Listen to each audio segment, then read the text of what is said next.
listening but very small. Shall I unmute it and mute again? Now better. Now better. Okay. Yeah. Okay. So dear peace-loving members of the global family, Yes. after listening to such wonderful words of the great religious leaders, I just want to say, I don't want to make any ceremonial speech, but just say Amen. That is Om iti Brumaha in Sanskrit. That whatever you have said is so wonderful, I have nothing more to say. But still, I have some basic issues to share with you. Yes. That is, from the topic, the webinar which has been going on is from peace to non-violence, right?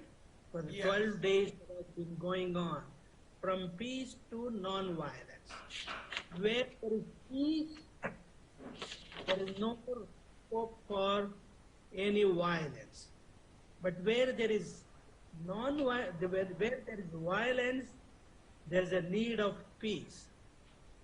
Now, the basic question which I would like to raise on this platform is whether peace leads to non-violence or non-violence leads to peace. Which precedes peace or non-violence? Is the peace product of non-violence or the non-violence is the product of peace? I just want to raise this basic issue. To my mind, I feel that peace is a state of mind which, to achieve which non-violence is very much needed. So whenever there is a conflict between the countries or between people, two people, in various places, the conflicts and coercions, at those times we speak of peace.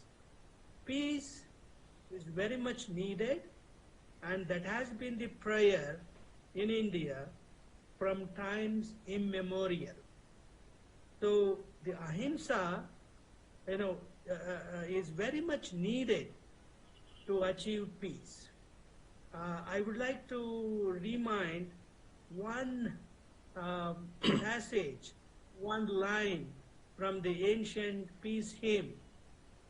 Sahana vavatu, sahana bhunattu, sahaviryam karavavahai, tejasvinavadhitamastu, ma vidvishavahai. So in order to achieve peace, we have to overcome hatred. Ma vidvishavahai. So hatred is the greatest impediment to achieving peace. So I don't want to make any ceremonial speech on this platform. I would like to, really enjoyed the preachings of the great religious leaders across the nation and the world. And I would like to conclude with ancient peace hymn that has been chanted from times immemorial. So I just want to recite it. This peace hymn is from Ayurveda. It reads like Prithvi Shanti, Antarikshagam Shanti, Yau Shanti, Shanti, etc., etc. I just want to give you the translation, meaning of it. Peace be on this earth, peace be in the skies, peace be in the space, peace be in all directions, peace be in the air, peace be in the water, peace be with the sun, moon and stars, peace be with plants. I just want to recite it. This peace hymn is from Ayurveda. It reads like Prithvi Shanti, Antarikshagam Shanti, Yau Shanti, Shanti, etc., etc.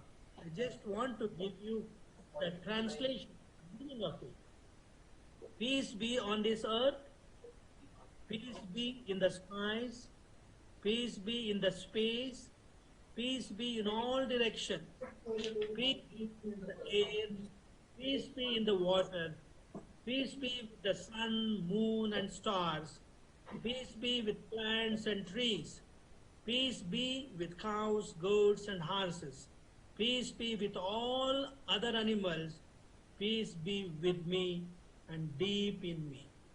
The peace not only within oneself but also in the outside world is very much essential in this great we are passing through a very uh, very critical period these days. So I would like to conclude with this prayer: let there be peace not only outside but also within ourselves. So with these words, I would like to conclude and offer my respects to all the participants, panelists, those who have shared their wisdom, wonderful words on this webinar. Thank you very much. Thank you. Thank you so much. We are in fact very, very honored to have our Mahaswami, Dr. Shivamurthy Sivacharya ji, as our chairman for Interreligious Association for Peace and Development, the new association, new initiative of the Universal Peace Federation International. So in the future,